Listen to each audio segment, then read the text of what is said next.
Welcome to the Raising Smart Kids podcast. I'm your host, Yang Pratt, and each week we'll explore ways in which the arts can help you raise a smarter kid. I'll be sharing ways the arts can propel your child's learning and interviewing top artists, educators, and entrepreneurs. These guests will share why the arts are so very important to your child, along with actionable ideas you can easily implement into your already busy schedule.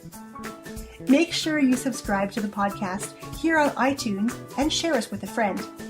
For extra tips on raising smart kids, head on over to artsmartparenting.com and click on the Live tab. Welcome to episode number 32, Art Smart Parents.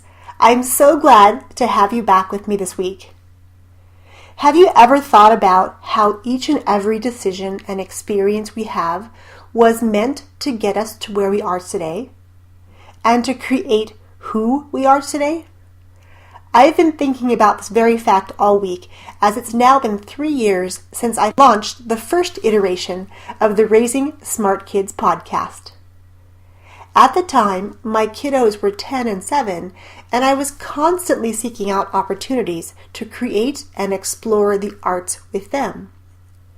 The show was originally a solo cast, meaning that I didn't invite guests to the show, so I was the show. Much of what I wanted to share at the time, especially towards the end of the podcast, took the form of family art projects. I explored mediums like photography, creative ways to practice school-based skills like math through art projects, painting, food art, and much more. What I quickly discovered was that it became harder and harder to share projects via audio, since many were step-by-step in nature. Even though I had a website for the podcast, it still didn't do justice to sharing these projects. I came to realize that what I wanted to share with my audience at the time required doing video. And quite frankly, I wasn't ready to do video at the time. I didn't want to put myself behind the camera. And so I let the show go. I didn't explain to my audience that it felt that my show was no longer serving them or me.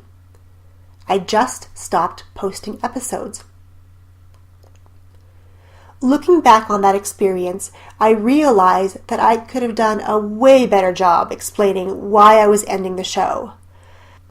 I could have faced my fear and transitioned to video, but I didn't. My audience deserved better, and I didn't deliver. Well, now it's been 32 weeks since I relaunched the podcast with its new interview-based format. And I have to tell you, it has been such a blast this time around. This time, it's not me on my soapbox and trying to share my message in a medium that didn't work at the time. Now I get to spend time chatting with expert artists, educators, and entrepreneurs that are passionate about the transformative effects of the arts and are literally changing the lives of those around them. These amazing folks are making the world a much more beautiful place, in more ways than one. I have pages of personal notes that I've taken from these interviews, and I've been able to implement the tips that have been shared into my own life. Each guest opens a new door of opportunity, and I cannot imagine my life now without the podcast. It's been hard to believe I get to surround myself with such brilliant people and that I can help them spread their work and their message to the world. I hope you've been finding this podcast of value and would absolutely love to hear your feedback. You can send me an email to yang@elcoarts.org and let me know what you think. Okay, enough reminiscing.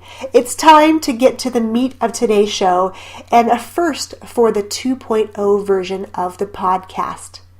Today, I'm introducing Family Art Friday on what is Play-Doh Day. Did you know it was Play-Doh Day? I certainly didn't until I was researching topics for the show. I have fond memories of molding and shaping the brightly colored dough. My kids, who are now 10 and 13, will occasionally dig out the Play-Doh, and they'll spend hours creating. I have to admit that when they do, I'll find a way to play too. Well, since it is Play-Doh Day, there are absolutely no excuses for playing with the stuff yourself. You can head to the store and pick up some tubs or find a favorite recipe on the internet. The bottom line is that today, for Family Art Friday, I challenge you to spend time creating with your kids. No objective, no deadline, no timers. Just you, your kids, and making memories. I found lots of interesting facts and tidbits about Play-Doh in my research. Two of the websites that I found with interesting facts are daysoftheyear.com and Mental Floss. Here are some of the interesting tidbits that I found. Play-Doh was first sold as wallpaper cleaner. People could remove soot and dirt from their wall coverings by simply rolling a wad of the goop across the surface. We might not have Play-Doh if it weren't for Captain Kangaroo. When it was just a fledgling company with no advertising budget, inventor Joe McVicker talked his way into a visit with Bob Keeshan, aka Captain K.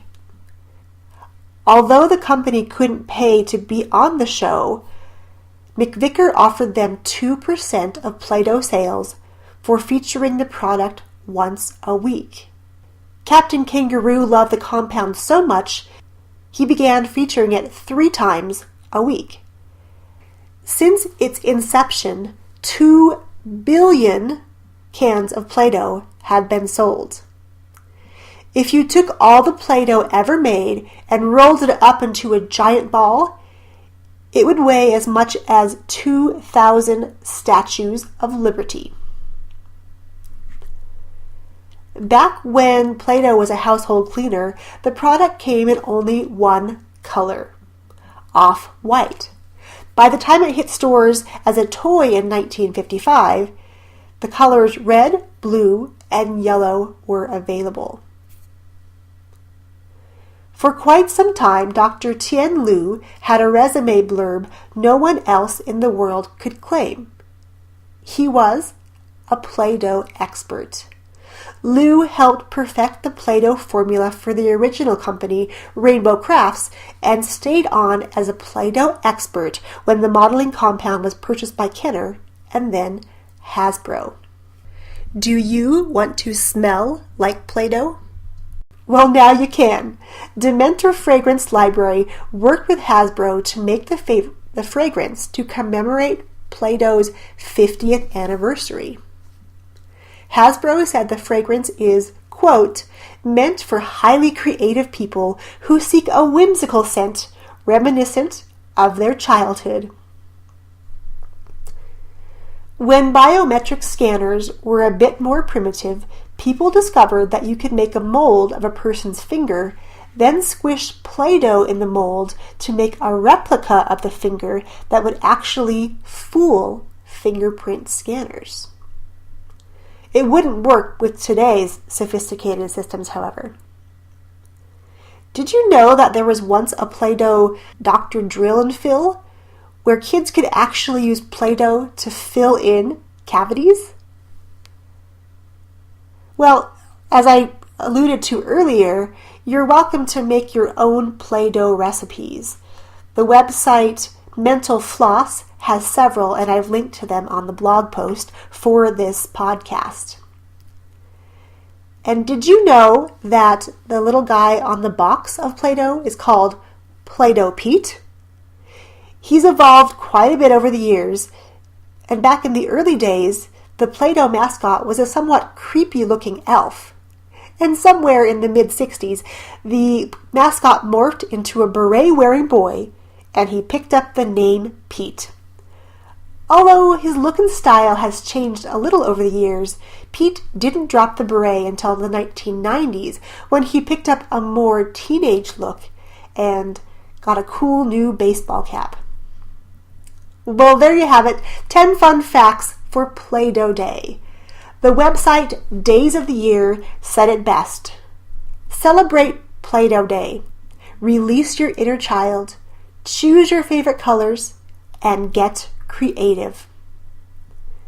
As we head into the future, my plan for these new Family Art Friday episodes will not be to give you step-by-step instructions. You'll find plenty of that through a Google search. Rather, I want to inspire ideas to bring you together as a family to create and bond. You can display your artwork around your home as a reminder of the fun you can have together, or you can share it with others. Think of Family Art Fridays as little tips or table topics, if you will.